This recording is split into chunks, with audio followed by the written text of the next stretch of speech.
갈라디아서 5장 16절부터 26절까지 이렇게 내용을 좀 보는데요. 16절만 한 절 읽겠습니다. 16절 다 같이 한 목소리 읽겠습니다. 시작.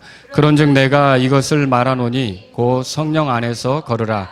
그리하면 너희가 육신의 욕심을 이루지 아니하리라. 아멘. 자, 성령 안에서 걸으라. 거기에다 표현해 주십시오. 오늘 제가 여러분에게 드릴 말씀의 제목인데 성령 안에서 걷게 되리라. 그렇게 돼 있어요. 성령 안에서 걸으라고 합니까? 누가 걸으란 말이에요? 우리가 하라는 거죠. 우리가 성령 안에서 걸으라 명령하고 있는 겁니다. 근데 이게 성령님을 모시지 않았다면 이런 말 할 수 있을까요? 없죠. 그러니까 이거는 걸으라는 말은 여기 이제 워크 이렇게 돼 있지만 실상은 생활을 그런 식으로 하라는 거예요. 그러니까 성령 안에서 생활하라 그렇게 말하는 거죠. 바람은 눈에 보입니까? 보이지 않죠. 근데 우리가 바람이 불고 있구나라고 느낄 때가 있어요. 그럴 때는 어느 때냐면 시원해질 때. 그럴 때 느낄 때 있죠. 그리고 또 나뭇잎들이 막 비비면서 바스하는 소리를 낼 때. 여러분 그때 바람이 불고 있구나 느낄 수 있잖아요.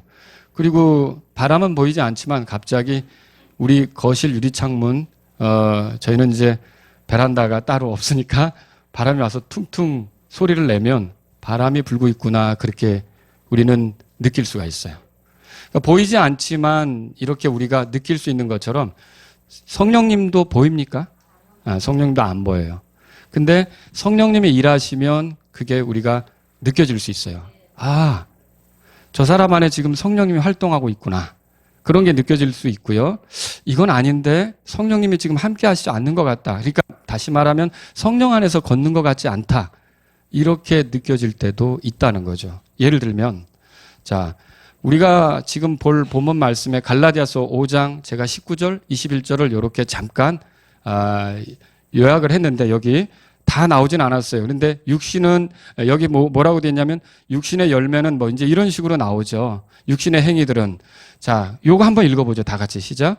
간음과 음행과 부정함과 세욕과 우상숭배와 마술과 증오와 불화와 경쟁과 진노와 다툼과 폭동과 이단 파당과 시기와 살인과 술취함과 흥청됨과 또 그와 같은 것들. 자, 이게 육신의 행위들이래요. 그러면 이런 거는 성령 안에서 걷는 겁니까? 아니라는 거죠. 여기서 몸을 더럽히는 죄들이 있는데요. 간음, 음행, 부정함, 세욕들이에요. 이 몸을 더럽히는 거예요. 여러분 우리 몸을 망가뜨리는 게 이런 죄들이라는 거예요. 그리고요 영을 더럽히는 게 있어요. 그건 뭐냐면 우상 숭배, 마술 이런 거죠. 영을 더럽힌다면 하나님과 멀어지게 만드는 그런 것들이에요. 또 기질을 더럽히는 죄들이 있어요. 증오, 불화, 경쟁, 진노, 다툼, 시기, 살인. 이게 우리의 성품 이런 것들을 망가뜨리는 그런 죄들이란 말이에요. 그리고요 또 신앙생활을 더럽히는 죄들이 있어요. 폭동, 이단, 파당. 여러분 거기 이제 보실 수 있겠죠? 또 그다음에 삶의 습관을 더럽히는 죄들이 있어요. 술 취하는 거, 이런 것들. 그다음에 흥청대는 거. 이런 것들은 다 성령 안에서 걷는 겁니까? 아니라는 거죠. 이건 성령 안에서 걷는 게 아니라 그래서 19절에도 이제 육신의 행위들은 명백하니 이렇게 하면서 이 구절들이 시작되고 있는 거예요. 그러니까 이런 거를 할 때는 성령 안에서 걷는다고 볼 수가 없는 거죠.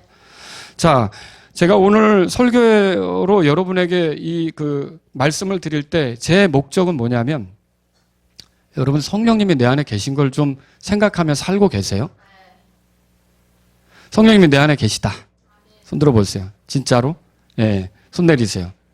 근데 그리스도인이면서도 성령님이 내 안에 계시다는 것을 까마득하게 잊고 사는 경우가 있어요.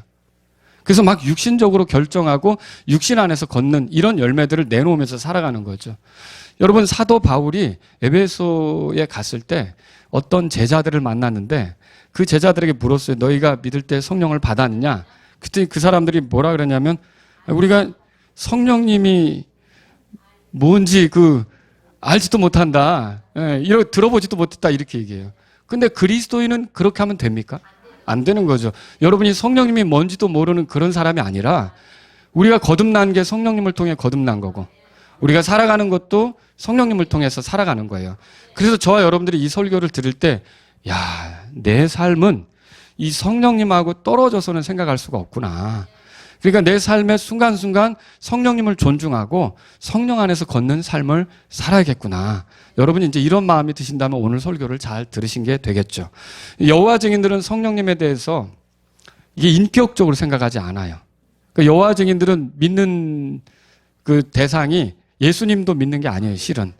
누구를 믿습니까? 여호와 믿는다고 하는데 그 유일신이라고 하는데 삼위일체를 부정하고 그 말하자면 아버지라고 하는 그런 하나님, 여호와 하나님만 그들이 이렇게 섬기려고 하는 거죠. 그런데 한 하나님 안에 삼위일체로서 아버지도 하나님이시고 아들도 하나님이시고 성령님도 하나님이시라는 거 믿습니까? 이게 성령님이 하나님이시라는 걸 알아야 돼요. 그러니까 우리 안에 거하시는 성령님이 하나님이시라는 걸 알면서 저와 여러분들이 이제 이 말씀을 통해서 두 가지를 보게 될 텐데, 하나는 뭐냐면 이제 예수님의 생애 속에 어떻게 성령님이 역사하셨는가, 그 다음에 이제 우리 그리스도인의 생애 속에 어떻게 성령님이 일하시는가, 이런 걸 보면서 아, 성령님이 이렇게 중요하구나를 깨달았으면 좋겠어요. 여러분, 예수님은 하나님이시잖아요. 그죠? 근데 하나님이신데 사람이 되셨단 말이에요. 그리고 사람으로서는 이런 소리를 많이 들었어요. 나사렛 예수. 나사렛 예수. 왜 그런 소리를 듣죠? 그분의 고향이 어디라는 그 출신지가 나사렛에서 자라났잖아요. 물론 태어난 곳은 베들레헴이지만 거의 유년기부터 성장을 나사렛에서 했으니까 나사렛 예수 그렇게 부른단 말이에요. 그래서 그분의 그 고향이 거긴 줄로 아는데 실상은 예수님은 하늘이 고향이시거든요. 거기서부터 왔잖아요. 근데 예수님을 사람으로 표현할 때 나사렛 예수 그렇게 한단 말이에요. 근데 이 나사렛 예수께서 이 땅에 거하시는 동안 어떠하셨느냐? 이 성령님하고 뗄래야 뗄 수 없는 그런 사역을 해오셨다는 거죠. 자, 예를 들어 보겠습니다. 어떤 게 있냐면 성육신 하실 때, 성육신이 뭐예요? 예수님이 하나님이신데 사람이 되는 거 얘기하는 거예요. 이렇게 사람이 되는 과정에 누가 일하셨느냐? 성령님이 일하셨어요. 한번 읽어보죠. 마태복음 1장 18절에 마리아가 예수님을 임신한 것에 대해서 이렇게 표현했어요. 여러분, 마리아는 남자를 알고서 임신했어요? 비록 요셉과 정혼한 사이지만 요셉과는 잔 적도 없었고, 이 여자의 진술을 바탕으로 해서 생각해보면 정말 처녀예요. 근데 아기를 가진 거예요. 이게 도대체 어떻게 가능하냐? 18절 다 같이 읽겠습니다. 시작. 그분의 어머니 마리아가 요셉과 정혼하였을 때 그들이 함께하기 전에 그녀가 성령님으로 말미암아 아이를 뵌 것이 드러나면, 그러면 예수님이 이 땅에 태어나게 된 게 누구 때문이라는 거예요? 누가 일하신 거예요? 성령님이. 그 성령님이 이 마리아의 태중에 예수님의 그 육체 생명이 잉태되게, 수태되게 하신 거죠. 그러니까 이거는 자연적인 것을 초월하는 거예요. 이게 자연적으로는 도저히 있을 수 없는 일이에요. 그렇지 않습니까? 여러분이 혹시 주변에 처녀인데 나 아이를 가졌어 그러면 믿을 수 있어요, 그거? 정말 뭔 일이 있었던 거지? 이렇게 묻겠죠. 그렇죠? 처녀가 아이를 갖는다는 건 우리가 상식적으로 생각할 수 없고 이거는 자연 법칙을 초월하는 거예요. 근데 이런 자연 법칙을 초월하는 일을 누가 한 거예요? 성령님이 하신 거죠. 그럼 자연 법칙을 초월해서 일하시는 분이 누구예요? 하나님이시죠? 그러면 성령님이 누구란 뜻입니까? 하나님이란 뜻이죠. 이게 성령 하나님께서 일하셔서 예수님이 육체가 되셔서 우리에게 오시게 된 거죠. 또 우리가 생각해 볼 게 있어요. 예수님이 침례를 받으실 때 놀라운 사건이 있었어요. 여러분, 질문합니다. 침례자 요한은 요르단강에서 왜 침례를 주었을까요? 크게 두 가지예요. 하나는 뭐냐면 침례자 요한은 여기서 유대인들이 스스로 죄인임을 인정하게 만드는 거예요. 그럼 왜 죄인임을 인정하는 게 중요하냐? 예수님은 구원자로 오시는데 그 구원자는 죄인인 걸 인정한 사람에게 효력을 드러낼 수가 있는 거예요. 아무리 구원자가 와도 내가 죄인인 걸 인정하지 않으면 소용이 없잖아요. 그래서 유대인들이 죄인인 걸 인정하도록 거기서 자기 죄를 자백하고 침례를 받게 했던 거예요. 근데 또 하나의 이유가 있어요. 그건 뭐냐면 이 침례자 요한에게 침례를 주라고 하신 그분이 하나님이신데 이분이 뭐라 그러냐면 네가 침례를 주는 중에 어떤 남자가 침례를 받고 물에서 올라올 때 성령이 비둘기같이 임하시면 바로 그분이 물로서 침례를 주는 게 아니라 성령으로 침례를 주는 분이고, 바로 그분이 세상 죄를 제거할 하나님의 어린 양이고, 바로 그분이 이스라엘에게 보내진 그리스도다. 이거를 이제 하나님께서 알려주신 거예요. 그래서 그분을 기다렸던 거죠.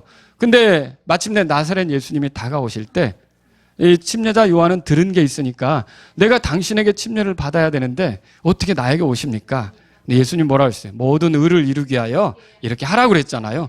그랬을 때 실제로 정말 예수님에 대해서 들은 바가 있기 때문에 침례자 요한이 알았지만, 이렇게 예수님을 물속에 집어넣고 이렇게 침례 주고 올라오게 할 때 어떤 일이 벌어졌어요? 예, 이 구절 다 같이 읽어보겠습니다. 시작. 곧바로 물속에서 올라오실 때 하늘들이 열리며 성령께서 비둘기같이 자기 위에 내려오시는 것을 보시더라. 그러면 성령님께서 어떻게 하셨어요? 이때 예수님이 침례 받을 때 비둘기같이 임하신 거예요. 그러면 이렇게 보면 바로 이 예수님이 세상 죄를 제거하는 어린 양이 맞죠? 그래서 그 다음부터 이 침례자 요한이 뭐라 그러냐면 예수님을 가리켜 보라. 세상 죄를 제거하는 하나님의 어린 양을 보라. 그렇게 했던 거예요. 그리고 이분이 내 뒤에 오셨지만 나보다 앞서셨고, 물로서 침례를 주는 나와는 달리 성령과 불로서 침례를 주시는 분이다. 이렇게 했던 거죠. 그러니까 나를 믿었다면 이제 이분을 믿어야 되고, 나는 쇠하여야 하지만 이제 이분은 흥하여야 한다. 이렇게 얘기했던 거예요. 여기서 나타나신 성령님은 예수님께서 오실 메시아, 그리스도, 이 하나님 앞에서 세상 죄를 제거하는 어린 양이심을 드러내신 분이, 예수님이 그런 분이라는 걸 드러내신 분이 성령님이시라는 거죠. 성령님은 이렇게 이 땅에서 하시는 일이 뭐냐면 자꾸 예수님이 어떤 분인지를 알게 하는 거예요. 오늘날 우리가 성령님을 받으면 예수님의 증인이 된다는 게 바로 이 때문에 그렇게 되는 거죠. 또 예수님은요, 시험 받을 때도 성령님의 인도를 받았어요. 우리 한번 읽어봅시다. 시작. 예수님께서 성령님으로 충만하여 요르단에서 돌아오시고 성령에게 인도를 받아 광야로 들어갔어. 예수님 왜 광야로 간 거예요? 기도하기 위해서 갔죠? 그래서 금식하면서 기도했는데 며칠 동안 했죠? 40일 동안 했다고 그랬죠. 근데 그 기도를 이제 했을 때 마귀가 다가왔어요. 그래서 마귀가 예수님을 시험하잖아요. 놀랍게도 이렇게 성령의 인도를 받는 자들도 마귀는 시험할 수 있다는 거예요.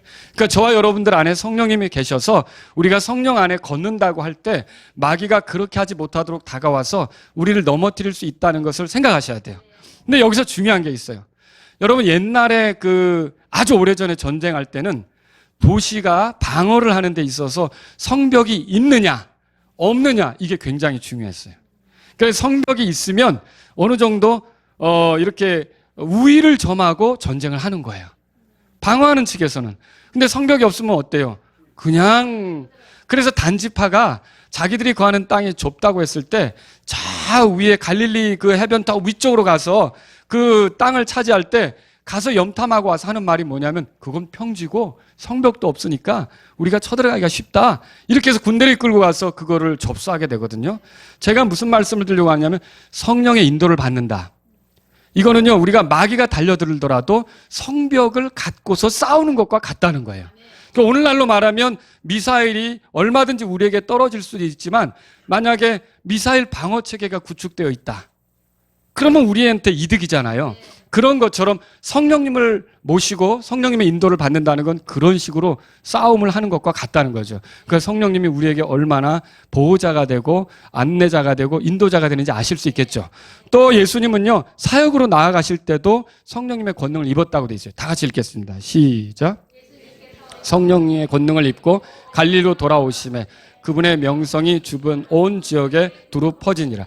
예, 이렇게 광야에서 있던 예수님이 이제 사역하러 나아가시는데 성령의 권능을 입었다, 그렇게 되어 있어요. 성령의 권능을 입었다, 그렇게 되어 있는데, 여러분 사역으로 나갈 때 이렇게 하신 거예요. 그러면 예수님의 사역은 성령님의 권능 속에서 진행됐다는 거죠. 하나님으로서 스스로 힘도 있으시지만 자신이 하나님으로서의 권한들을 내려놓으시는 거 아닙니까? 그럴 때 이분이 어떻게 놀라운 것들을 발휘할 수 있었느냐? 결국 하나님이시기도 하지만 한편으로 인간으로서는 성령님의 권능으로 모든 것들을 해나갈 수가 있었다는 거죠. 이게 성령님은 이렇게 우리의 삶을 강하게 하시며 힘있게 하시는 분이라는 걸 예수님의 사역을 통해 발견할 수 있는 겁니다. 또 어떤 일이 있었느냐? 사역을 시작할 때도 그랬어요. 자, 이거는 이사야서에 있는 말씀인데 예수님이 회당에 들어가서 성경을 낭독할 때 이 말씀을 찾아 읽으시면서 이 말씀이 성취됐다. 이렇게 말했어요. 자, 어떤 건지 다 같이 읽겠습니다. 시작. 주의 영께서 내게 임하셨으니 이는 그분께서 내게 기름을 부으사 가난한 자들에게 복음을 선포하게 하셨기 때문이라. 그분께서 나를 보내신 것은 마음이 상한 자들을 고치며 포로된 자들에게 구출을, 눈먼 자들에게 다시 보게 함을 선포하고 상처 입은 자들을 자유롭게 하며. 그러니까 예수님은 사역을 시작하면서 뭐라 그랬냐면 주의 영께서 내게 임하셨다 그랬어요. 그 주의 영이 임하셔서 이제 하나님을 기쁘게 할 수 있는 사역, 하나님의 뜻대로 하는 사역이 시작되었다 이거죠. 이게 우리에게 보여주는 그 의미는 무엇입니까? 저와 여러분들이요, 스스로의 힘으로 하나님을 기쁘게 하는 게 아니에요. 스스로의 힘으로 어떤 주님의 뜻을 준행하는 게 아니에요. 이건 성령님이 임하실 때만 가능한 거예요. 그러면 여러분은 이미 성령님이 우리 안에 임하셨다고 믿으십니까? 내 안에 임하셨다고 믿으십니까? 그러면 그 사람은 하나님을 기쁘게 하는 게 가능한 거예요. 그때부터. 근데 구원받지 못한 사람은 어때요? 아무리 노력해도 그건 자기 의죠. 구원받은 사람이 어떻게 하나님의 뜻을 온전히 준행할 수 있어요? 어떻게 기쁘게 할 수 있어요? 그죠? 이 구원받은 사람, 성령님을 모신 사람이 드디어 하나님을 기쁘게 하는 삶을 시작할 수 있다. 이런 것들을 이 말씀을 통해서 보는 거죠. 이렇게 예수님은 사역을 시작하실 때 성령님이 임하셨다고 선포하셨어요. 또 사역하시는 중에는 어땠느냐? 이건 사도행전 10장 38절에서 발견하는데, 베드로가 고넬료의 집에 갔어요. 고넬료는 이방인이죠. 이 이방인에게 예수님에 대해서 소개하는 거예요. 이렇게 예수님에 대해서 소개할 때 예수님이 어떤 분인지 말하는 거예요. 그래서 여기서 나사렛 예수가 나와요.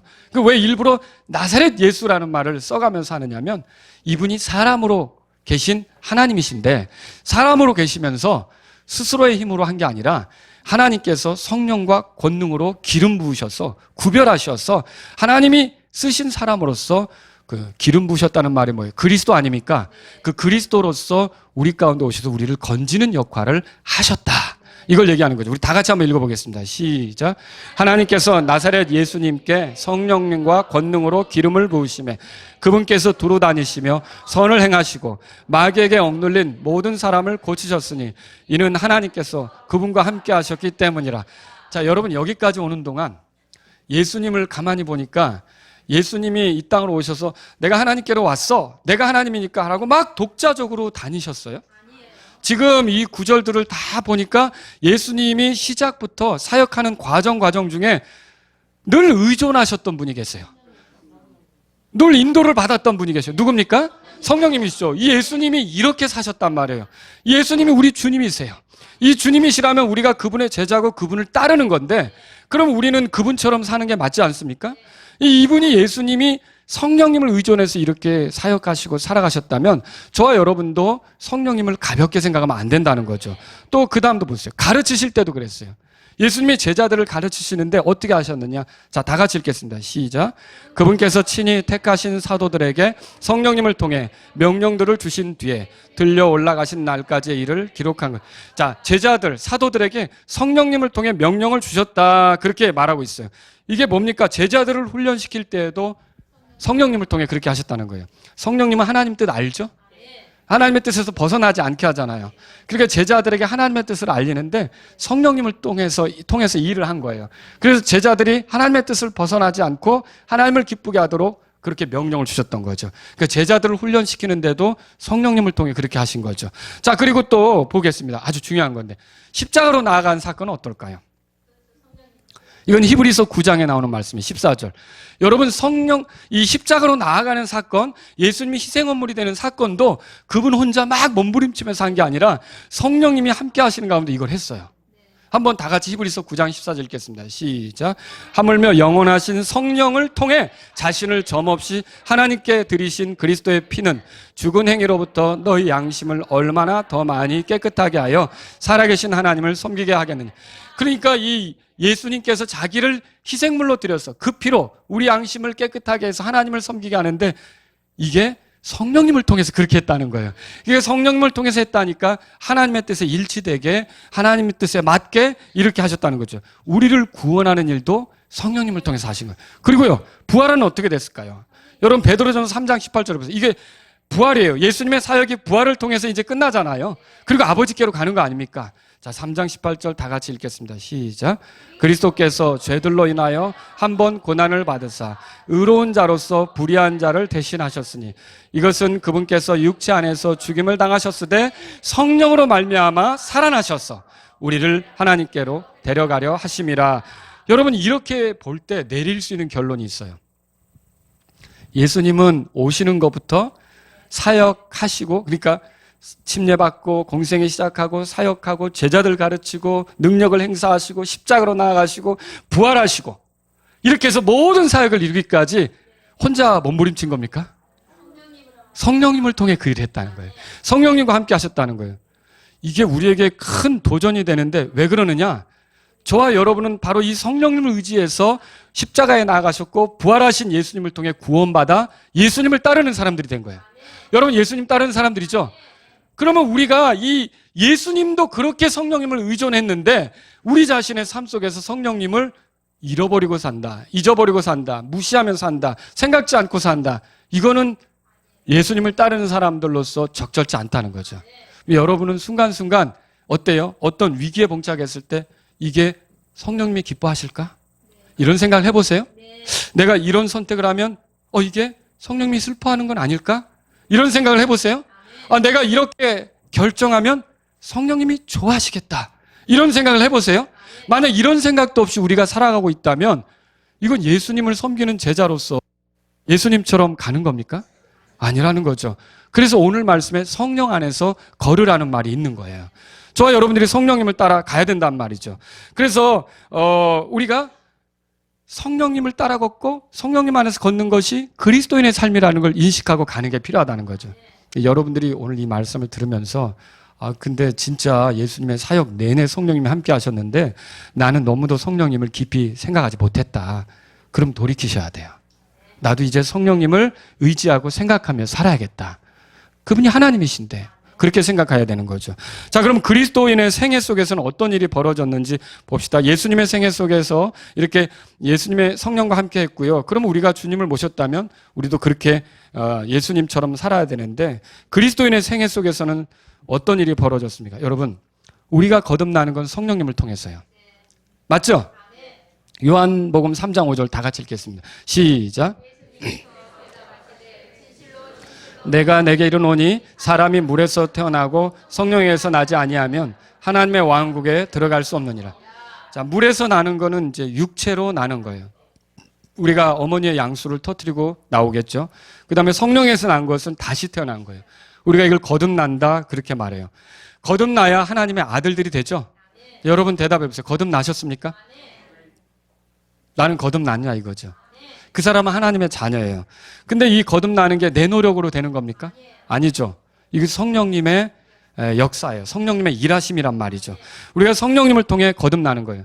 근데 이 성령님을 통해 거듭날 때 우리에게 경험되는 게 뭐냐면 들어보셨습니까? 성령 침례. 성령 침례 들어보셨죠? 이 성령 침례를 그러니까 성령님에 의해서 구원받으면 성령님에 잠겨서 우리가 거듭나는 거기 때문에 어머니의 양수 속에 잠겨 태어나듯이 성령님에게 잠겨 태어나기 때문에 성령 침례 받았다고 하는 거예요. 그러니까 구원받은 사람은 다 성령 침례 받은 거죠. 그렇게 믿으십니까? 자, 요한은 물로 침례를 주었지만 예수님은 오셔서 성령으로 침례를 주신다고 돼 있어요. 누가복음 3장 16절 다 같이 읽겠습니다. 시작. 요한이 그들 모두에게 응답하여 이르되 참으로 나는 너희에게 물로 침례를 주거니와 나보다 더 능력이 있으신 분은 나는 그분의 신발끈을 풀 자격도 없노라. 그분께서는 너희에게 성령님으로 침례를 주시고 불로 침례를 주시리니. 누가복음 3장 16절인데요.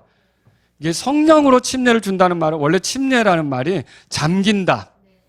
그런 말이 있어요. 혹은 그러니까 예를 들어서 우리가 그 피자 시키면 따라오는 거 있죠. 그 오이로 된 거 뭐라 그러죠? 피클이라고 그러죠. 이 피클을 그냥 두면 그 맛이 안 나요. 뭐에 담가 놓는 거예요. 그럼 담가 놓으면 그 물이 배서 그 맛이 나잖아요. 그런 것처럼 우리를 성령 침례를 한다는 건 이제 성령 안에 담근다는 거예요. 그래서 피클 맛이 묘한 게 나잖아요. 그런 것처럼 우리가 우리 삶을 살아가면서 성령님이 우리를 이제 그 성령님의 맛이 나게 하는 그런 삶을 살게 하는 게 성령님으로 침례받은 그런 것이라는 거죠. 여러분 이제 시간이 지나가면서 구원받았다면 바로 그런 맛이 나겠죠. 그래서 성령님으로 침례를 받았다는 건 그분과 연합 하나 되도록 그렇게 된 것. 이걸 우리가 성령 침례 받았다 말하는 거예요. 그럼 여러분은 성령 침례 받으셨습니까? 네, 성령 침례 받은 거죠. 자, 그리고요, 놀라운 게 있어요. 그리스도인 안에 성령님이 내주하셔요. 그러니까 안에 거하신다. 거주라는 말 있죠? 그래서 내주한다 그렇게도 하고요. 내재한다 이렇게도 얘기해요. 자, 이거는 한번 보여줘 보세요. 여러분 안에 있는 성령님 한번 꺼내 보세요. 아, 이게 됩니까? 안 돼요. 근데도 하나님 말씀은 뭐라고 말하냐면 너희 안에 거하신다는 거예요. 이 고린도전서 6장 19절을 다 같이 한번 읽어보겠습니다. 시작. 무슨 말이냐? 너희 몸이 너희가 하나님께서 받은 바 너희 안에 계신 성령님의 전인 줄 너희가 알지 못하느냐? 너희는 너희 자신의 것이 아니니. 여기서 주목할 표현은 너희 안에 계신 성령님 이 말이에요. 우리 안에 누가 있다고요? 이게 문제예요. 여러분, 내가 운전하고 가는데 나 혼자 있으면 막 별걸 다 할 수 있지만 내 옆에 회사 사장님을 모시고 가요. 그럼 여러분 막 함부로 말할 수 있어요? 어렵죠? 왜 그렇죠? 그분이 내 차에 탔으니까. 똑같은 거예요. 내가 만약 내 안에 성령님이 계시다고 생각하고 이 믿음으로 산다면 내가 말하는 거나 생각하는 거나 행동하는 게 이분이 들을 때, 성령님이 들을 때 불편하지 않은지 생각하겠죠. 근데 만약에 이분이 내 안에 계시는 걸 잊어버리면 어떻게 할까요? 운전하면서 내가 하고 싶은 말 다 하고 가는 그 사람처럼 그렇게 될 수가 있는 거죠. 그래서 어떤 사람이 자꾸만 육신적인 죄의 습관에 빠지고 허망한 세상 것에 자꾸 기웃거리고 그런 쪽으로 달려가는 그게 왜 그러냐? 자기 안에 있는 성령님을 구원받았으면서 잊고 있는 거예요. 그 자기 안에 있는데 자기 집에 여러분들이 집에 혼자 있으면 막 떠들고 다니다가 아빠가 있으면 좀 조용하고 다닐 수도 있고요. 그렇잖아요. 누구 없죠? 없구나. 야! 하고 막 떠들고 다닐 수 있잖아요. 근데 누가 있으면 조심조심 하게 되잖아요. 근데 우리 안에 누가 있다는 거예요? 성령님이 계시다는 거죠. 근데 왜 그러면 사람들이 이렇게 죄의 습관에 빠져들고 그러냐? 자기 안에 계신 성령님의 자기 안에 성령님이 계시다는 걸 잊어버리는 거예요. 그리고 여기 성전이라 그랬어요. 누가 거하는 성전이에요? 성령님이 하나님이시잖아요. 내 몸이 성전이에요.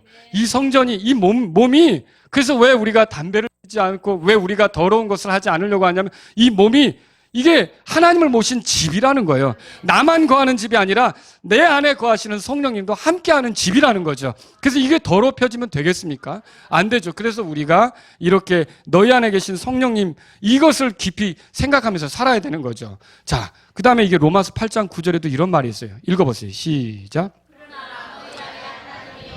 거하시면 너희가 육신 안에 있지 아니하고 성령 안에 있나니 이제 어떤 사람에게 그리스도의 영이 없으면 그는 그분의 사람이 아니니라. 자, 여러분 너희 안에 하나님의 영께서 거하시면 그는 그분의 사람이래요. 그분은 누구죠? 예수님이죠. 예, 그리스도. 그는 그분의 사람이다. 그 말은 그리스도인이란 말이에요. 여러분 안에 성령님 거하십니까? 그 사람이 그리스도인이에요. 그러니까 성령님이 거하시지 않으면 그리스도인이라고 할 수 있어요? 예, 못하는 거죠. 성령님이 있는 거예요. 그러면 그리스도인은 늘 생각하면서 살아야 될 게 뭐냐면 내 안에 그리스도의 영이 계신다. 여기 하나님의 영이라고도 표현했고요. 성령이라고도 표현했고요. 그리스도의 영이라고도 표현했어요. 이게 다 우리가 성령님을 얘기하는 거예요. 근데 보세요. 여기 그리스도의 하나님의 영이 없으면, 그러니까 하나님의 영께서 거하시면 너희가 육신 안에 있지 않다 그랬어요. 성령 안에 있다 그랬어요.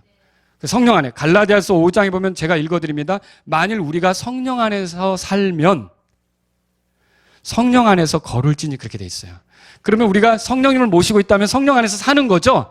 그렇다면 성령 안에서 걷는 게 맞다는 거예요. 근데 이 성령 안에서 걷는 걸 뭐라 그랬냐면 영어 성경에 여러분이 보시면 거기에 제가 지금 25절을 읽었는데요.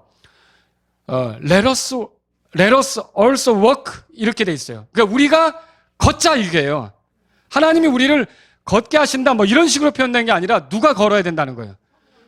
성령님을 모시고 있는 우리가 그렇게 걷자 이거예요. 내 안에 있다면 우리가 그 안에 산다면 우리가 성령 안에서 걷자 이렇게 얘기를 하는 거죠.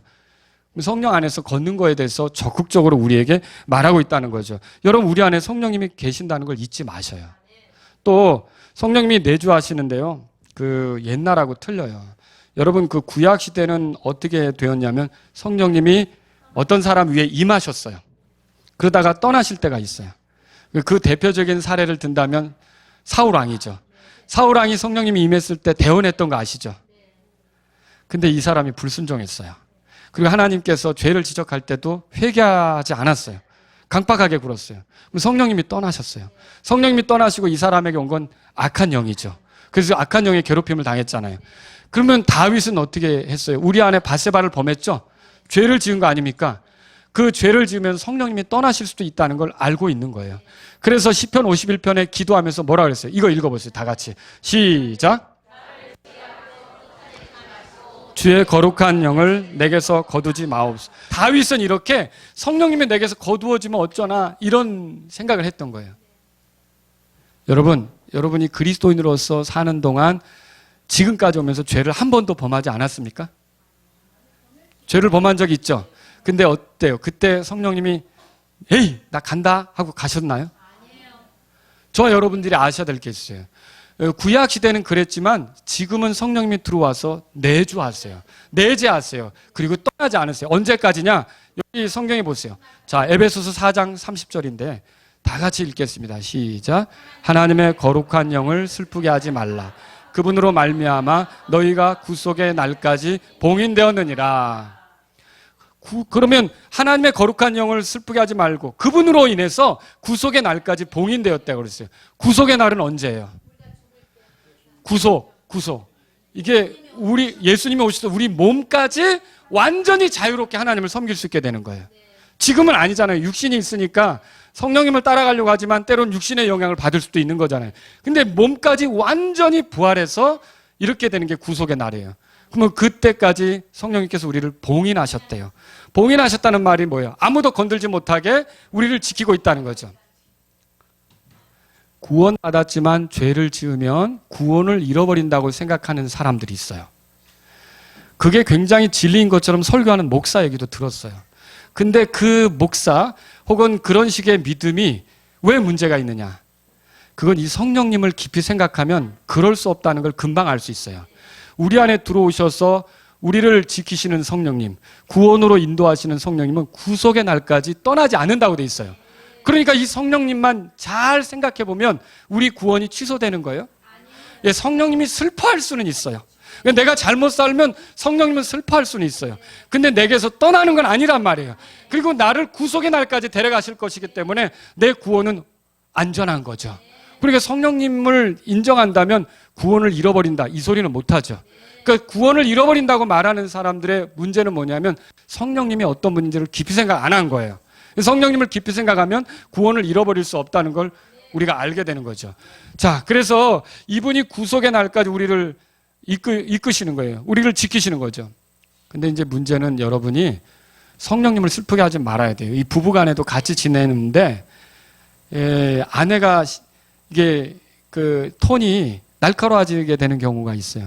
아니 여보, 양말 좀 꼭 풀어서 넣으라 그랬잖아. 이렇게 이제 그런 거 있잖아요. 그렇게 아내가 톤이 올라갈 때가 있고, 아니 애들도 있는데 속옷을 아무데나 두면 어떡해? 막 이럴 때도 있고, 막 이런 그 아내가 신경 쓰이는 게 있잖아요. 근데 그게 어느 정도 지나면 개선이 되면 아내가 잔소리를 안 하는데 계속 그게 나오면 어떻죠? 아내가 아우 진짜 뭐 이러잖아요. 막 그러면서 막 열을 받아 하잖아요. 근데 똑같아요. 우리가 성령님을 모셨는데 성령님이 슬퍼하는 게 있어요. 우리 삶에 바뀌어져야 되는 게 있고 성령님을 기쁘게 해드리는 게 있어야 되는데, 예를 들어 아까 육신의 행위의 열매들 있잖아요. 예, 불화하지 말라 그랬는데 불화한다. 그러면 성령님이 슬퍼하시는 거예요. 왜 그걸 해결하지 않느냐? 여러분, 우리가 남편들이 고치지 않는 것 때문에 쩔쩔맬 게 아니라 혹시 우리가 고치지 않는 것 때문에 성령님이 슬퍼하는 것은 없는지 돌아올 필요가 있는 거라는 거죠. 성령님은 우리 안에서 이런 역할을 하시는 거죠. 또 보겠습니다. 여러분, 놀라운 건데 그리스도인은 성령님을 통해 부활하십니다. 우리가 부활을 하는데 성령님을 통해 부활한단 말이에요. 한번 읽어봅시다. 로마서 8장 11절 시작. 그러나 만일 예수님을 죽은 자들로부터 일으키신 분의 영께서 너희 안에 거하시면 그리스도를 죽은 자들로부터 일으키신 분께서 너희 안에 거하시는 자신의 영을 통해 너희 죽을 몸도 살리시라. 결국 우리가 부활하는 건 우리를 떠나지 않은 성령님이 우리와 함께 하셨기 때문에 그걸로 부활하는 거예요. 그러니까 예수님을 믿고 성령님이 떠나지 않는 걸 믿으면 부활의 때까지는 우리가 그냥 지켜지는 거예요. 어떻게 구원을 잃어버려요? 그죠? 그래서 여기서 이 예수님을 일으키신 분의 영 이렇게 돼 있고요.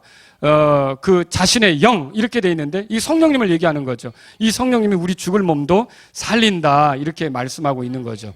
자, 여러분 또 보세요. 우리는 그래서 삶이 어떠냐? 성령님을 따라 걷는 거예요. 로마서 8장 1절 다 같이 읽겠습니다. 시작. 그리스도 예수님 안에 있는 자들에게는 정죄함이 없나니 그들은 육신을 따라 걷지 아니하고 성령을 따라 걷느니라. 그 성령을 따라 걷는다 그랬어요. 그러니까 성령을 따라 생활한다는 거예요.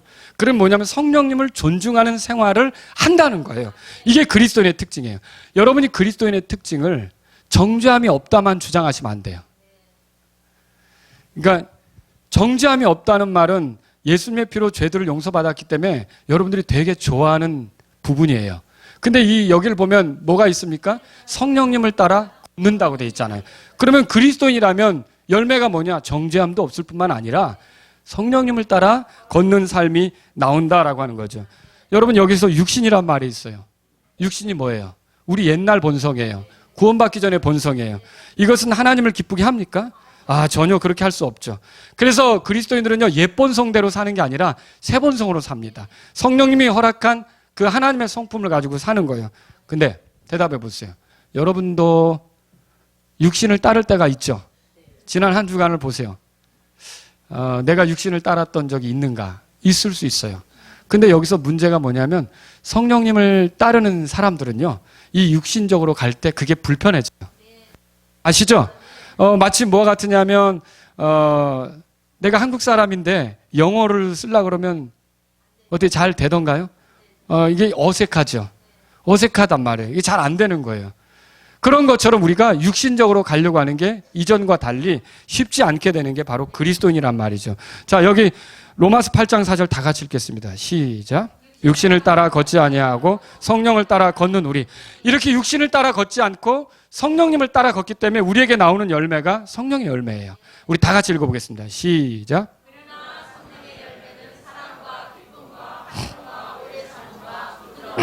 선함과 믿음과 온유와 절제니 이 같은 것을 대적할 법이 없. 자, 이런 것이 나올 때 여러분이 생각해야 될 게 있어요. 내 삶에서 누군가에 대한 사랑이 나온다. 그리고 기쁨이 있다. 그리고 누군가와 하나님과 화평한 것처럼 화평을 구한다. 그리고 누군가의 잘못에 대해서 오래 참는다. 뭐 이런 식으로 이런 열매들이 나온다면 바람이 불 때 우리가 뭘 알죠? 시원함을 느낄 때 바람이 부는 걸 알죠? 이런 열매가 나올 때 성령님 안에서 걷고 있구나. 이걸 알 수 있게 되는 거예요. 아시겠죠? 그래서 우리가 성령님 안에서 걷는 삶에 대해서 이렇게 그리스도인이 살아간다, 성령 안에서 걷는다 이렇게 생각하면서 가셔야 되죠. 또 그리스도인은 성령님을 통해서 배워요. 요한복음 14장 26절에 성령님이 우리에게 오셔서 가르치시고 기억하게 하신다고 되어 있어요. 읽어보겠습니다. 시작. 성령님, 그분께서 너희에게 모든 것을 가르치시고 내가 너희에게 무엇을 말하였든지 너희가 모든 것을 기억하게 하시리라. 여러분, 구원받지 못한 사람이 하나님께 속한 일을 알 수 있어요? 모르죠. 근데 구원받아야 이제 이게 들리기 시작하죠. 그런 얘기구나. 이런 얘기가 들리기 시작하는 거죠. 자, 고린도전서 2장 10절, 12절도 한번 다 같이 읽겠습니다. 시작. 그러나 하나님께서 자신의 영으로 우리에게 그것들을 계시하셨음즉 참으로 모든 것, 즉 하나님의 깊은 것들을 살피시느니라. 사람의 것들을 사람의 속에 있는 사람의 영 외에 어느 누가 알리요? 이와 같이 하나님의 것들도 하나님의 영 외에는 아무도 알지 못하느니라. 이제 우리가 세상의 영을 받지 아니하고 하나님으로부터 난 영을 받았으니 이것은 우리가 하나님께서 우리에게 값없이 주신 것들을 알게 하려 함이라. 그러니까 여기 자신의 영, 성령, 하나님의 영, 하나님으로부터 난 영, 이게 다 성령님을 얘기하는데 성령님이 우리로 하여금 하나님께 속한 것들을 깨닫게 한다는 거예요. 그러니까 저와 여러분들이 하나님 뜻대로 살아가려면 성령님의 인도하심이 필요하다는 거죠. 제가 지금까지 이렇게 얘기하는 거 여러분이 들어보시니까 어때요? 그리스도인의 삶은 성령님하고 같이 가는 거구나. 성령님하고 같이 사는 거예요. 그러니까 우리 집에 식구 하나 들어왔는데 그 식구를 투명인간으로 대접한다. 그러면 얼마나 그 식구가 속상하겠어요. 밥 먹으라 소리도 안 하고 뭐 같이 피자 시켜놓고 와서 먹으라 소리도 안 하고 완전 투명 인간이에요. 그러면 그 식구가 얼마나 속상하겠어요. 그죠? 예수님께서 이렇게 성령님을 우리와 더불어 살도록 보내주셨단 말이에요. 근데 우리가 성령님을 인정하지 않아요. 그분을 기쁘게 할 생각을 하지 않아요. 그럼 우리의 삶이 문제라는 거죠. 또 그리스도인들은 성령님을 통해 교회 생활을 배우죠. 고린도전서 3장 16절 읽어보겠습니다. 시작. 성전인 것과 하나님의 영께서 너희 안에 거하시는 것을 너희가 알지 못하네. 여기 너희는 고린도 교회를 얘기해요. 그러니까 저와 여러분들이 아셔야 될 게, 오늘 우리가 이렇게 모여서 경배하는 이 교회를 이루었는데 이 안에 성령님이 일하시는 걸 믿습니까? 그러니까 이게 성령님이 안 계셔서 우리가 뭔가를 해결해야 된다, 우리가 뭔가를 나서서 바로 잡아야 된다, 우리 힘으로 생각하려고 하는 게 굉장히 위험한 거라는 거죠. 그러니까 우리는 어떤 일을 하지 말라는 게 아니라 그래도 성령님이 계시니까 우리가 더 성령님의 인도를 구하고 하나님께 기도하자, 이렇게 하면서 교회의 문제를 다루는 게 여러분에게 필요한 거라는 거죠. 왜냐하면 성령님이 교회 안에 계시기 때문에 그래요. 우리 개인 안에도 거하시지만 교회 안에도 거하시는 거예요.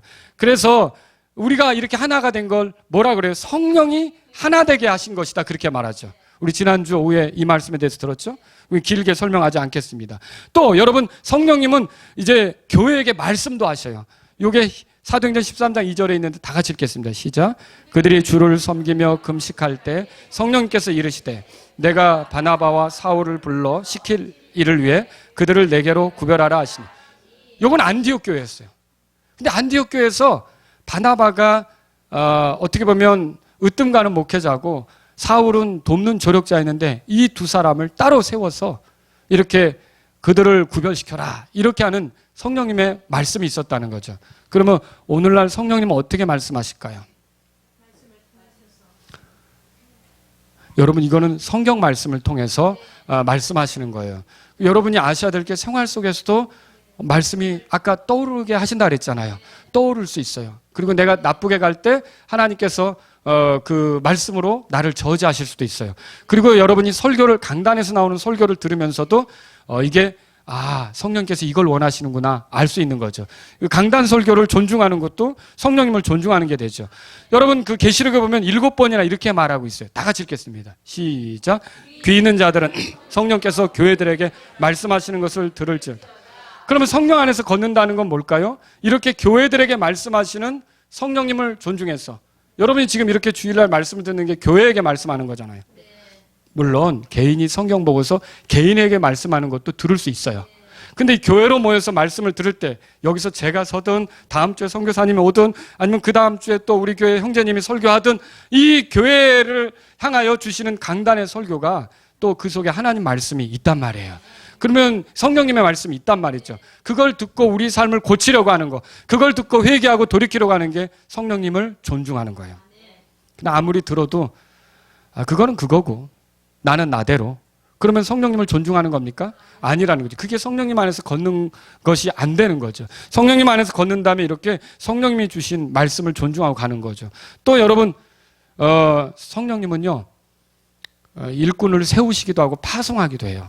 결국 안디옥 교회가 바울과 또 바나바를 보내게 됐는데, 바울과 바나바를 보내는데 이거를 성경은 뭐라고 기록하느냐? 성령님께서 그들을 보냈다고 하세요. 그럼 한번 다 같이 읽어보겠어요. 사도행전 13장 4절 시작. 이처럼 성령께서 보내신 그들이 실로아기로 배 타고 키프로스로 항해하여, 그렇게 항해해서 거기 가서 뭐 하느냐? 복음 전하고 교회에 세우는 거죠. 그러면 여기서 우리가 또 알아야 될 게 있어요. 교회 안에서 사역자를 훈련시켜 어디론가 파송하고 복음을 전하고 교회를 세우게 하는 게 누가 하는 일이에요? 그러니까 성령님이 하는 일이죠. 그럼 만약 여러분이 성령 안에서 걷는다면 그렇게 하는 경우를 보고 가만히 있는 겁니까? 그들을 위해 기도하는 거죠. 그들을 도울 길을 찾는 거죠. 그들을 물질적으로 후원하는 거죠. 이게 성령 안에서 걷는 거죠. 그래서 예를 들어서 우리 교회가 김소원 목사님 같이 이렇게 파송을 해서 보내는 건, 우리는 생각할 때 우리끼리 한 일 같지만 사실은 하나님께서 하신, 성령님께서 하신 일이죠. 이게 성령님이 하신 거라는 걸 어떻게 알게 되냐면, 거기에 또 준비된 사람들이 또 있어요. 교회를 기다렸던 사람들이 있어요. 그게 여러분 유럽으로 건너가니까, 빌립보로 건너가니까 루디아가 준비되어 있었잖아요. 와서 도와달라고 했는데 가서 보니까 루디아가 있었고 빌립보 감옥에 간수가 있었잖아요. 그것처럼 이렇게 움직였더니 저쪽에서 성령님이 준비시킨 사람들이 또 있다는 거죠. 이런 걸 볼 때 여러분, 우리가 선교사를 세우거나 교회 개척자를 세우거나 목회자를 세워서 파송하는 과정에도 누가 일하시는 거예요? 성령님이 일하시는 거예요. 이 일을 돕는 게 성령 안에서 걷는 거고, 이 일에 대해서 우리가 같이 기도하고 후원하는 게 성령님 안에서 걷는 거죠. 또 여러분, 사도행전 20장 28절에 보면 바울이 그 에베소의 장로들을 청해가지고 그 장로들에게 이런 말을 했어요. 자, 다 같이 읽어보겠습니다. 시작. 주의를 기울이라. 성령님께서 너희를 그들의 감독자로 삼으사 하나님의 교회 곧 그분께서 자신의 피로 사신 교회를 먹이게 하셨느니라. 여러분, 이걸 보면 우리가 뭘 할 수 있어요? 교회에서 목사가 세워지는 거, 이런 것들은 또 누가 하는 거예요? 성령님께서 그들의 감독자로 세웠다고 그렇게 돼 있죠.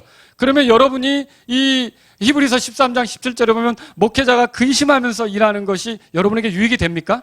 안 되죠. 이 목회자가 즐겁게 일할 수 있도록 협력하고 기도하고 이런 것들이 성령님에게 협력하는, 성령님 안에서 걷는 그런 사역이 될 수 있다는 걸 성경을 통해 보게 된다는 거죠. 또 어떤 일이 있습니까? 성령님이 우리에게 임하신데 우리가 증인이 되잖아요. 교회로서 우리가 전도할 수 있는 것도 성령님 때문에 그렇게 할 수 있는 거예요. 사도행전 1장 8절 다 같이 보겠습니다. 시작. 오직 성령님께서 너희에게 임하신 뒤에 너희가 권능을 받고 예루살렘과 온 유대와 사마리아에서 그리고 땅의 맨 끝지어까지 이르러 나를 위한 증인이 되리라 하시니라. 아멘. 여러분, 우리가 복음을 전하러 가는 것도 성령 안에서 행하는 거예요. 그러니까 이걸 누가 좋아하는 거예요?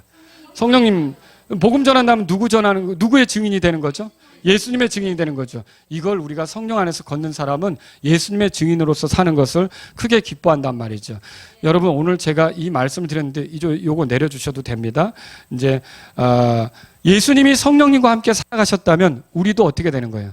당연히 그렇게 사는 게 맞죠. 그래서 제 설교를 들으신 여러분들이 오늘 깨달아야 될 게 있어요. 내가 성령님을 잊고 살지 않았는가? 내 안에 성령님이 계신데 성령님을 존중할 마음도 없고 성령님을 기쁘게 할 마음도 없고 성령님을 슬프게 하지 않아야겠다라는 그런 생각도 없이 그냥 막 살지 않았는가? 만약 여러분이 구원받았다면 여러분 안에 누가 있는 거예요? 성령님이 계신 거죠. 자, 갈라디아서 5장으로 가보세요. 갈라디아서 5장. 이제 이 말씀을 이제 보면서 우리가 맞춰야겠어요. 16절에 보세요. 그런즉 내가 이것을 말하노니 곧 성령 안에서 걸으라. 이거 명령이에요. 성령 안에서 걸으라. 너희들이 자동적으로 걷게 되리가 아니라 우리가 그렇게 걸을 필요가 있기 때문에 말하는 거예요.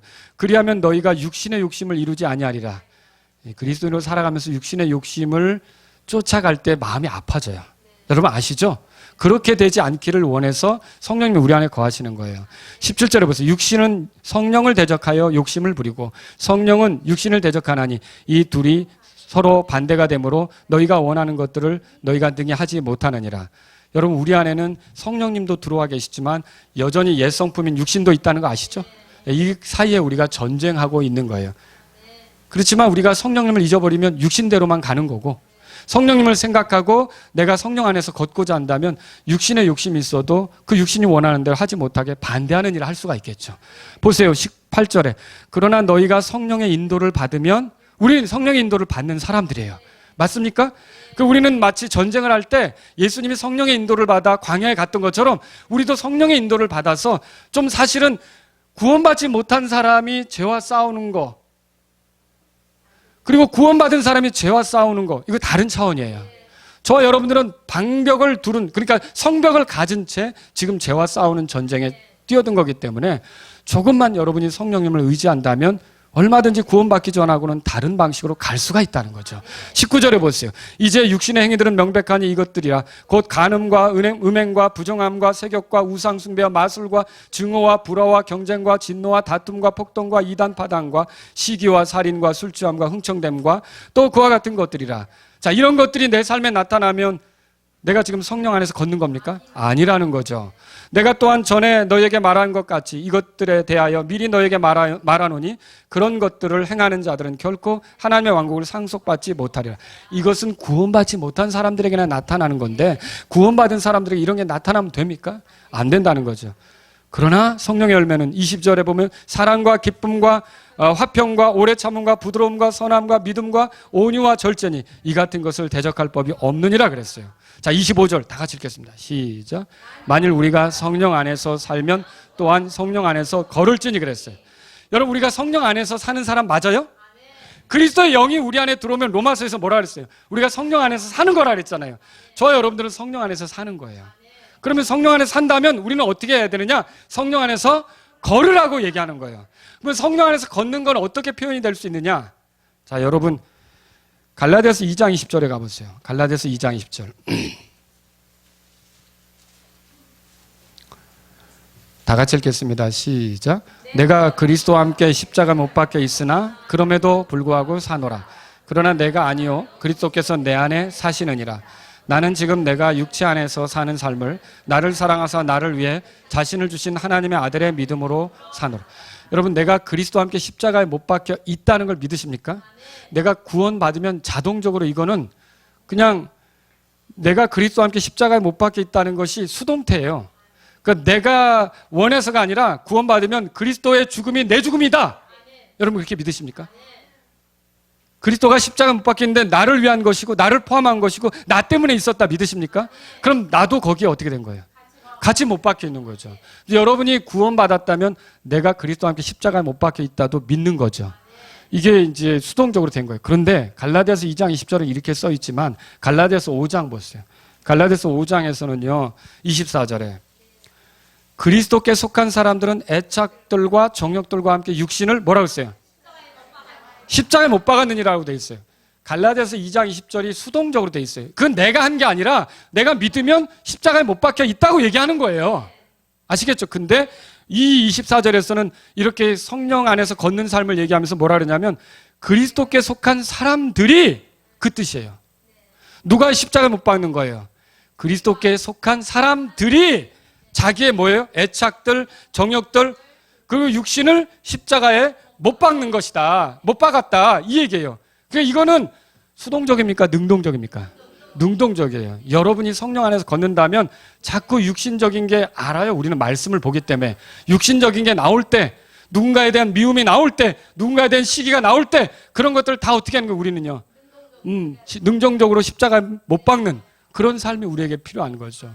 이렇게 할 때 우리가 성령 안에서 걷게 되는 거고요. 이렇게 되면 열매로 26절 우리가 헛된 영광을 구하며 서로 노엽게 하거나 서로 시기하지 말라는 이런 말씀들, 이런 것들이 우리의 안에서 가능하게 된 거죠. 여러분께 말씀드립니다. 여러분은 성령님을 잊고 살지 않았습니까? 오늘 그렇다면 예수님의 생애 속에 일하신 성령님이신데, 그리고 내 삶에도 이렇게 나를 이끌어 주시는 내 안에 계신 성령님인데 난 너무 성령님을 생각하지 않고 살았구나. 오늘 다 같이 일어서겠습니다. 오늘 이 말씀을 들으신 여러분 가운데 이제 성령님을 존중하며 살기를 원합니다. 이런 분이 있다면 이 시간 주님 앞에 나아가십시오. 성령님을 슬프게 하지 않기를 원합니다. 이런 분이 있다면 주님 앞에 나아가십시오. 성령님을 따르고자 합니다. 이런 분이 있다면 주님 앞에 나아가십시오. 그리고 성령 안에서 걷기를 원합니다. 이런 분이 있다면 주님 앞에 나아가십시오. 그리고 성령님을 무시하지 않고 늘 말씀을 통해서 성령님을 존중하는 삶을 살기를 원합니다. 이런 분이 있다면 이 시간 주님 앞에 나아가십시오. 그래서 내 안에 계신 성령님이 슬퍼하는 게 아니라 오히려 기뻐하며 나를 이끌어주는 것을 원해서 나아가고자 한다면 이 시간 주님 앞에 나아가십시오.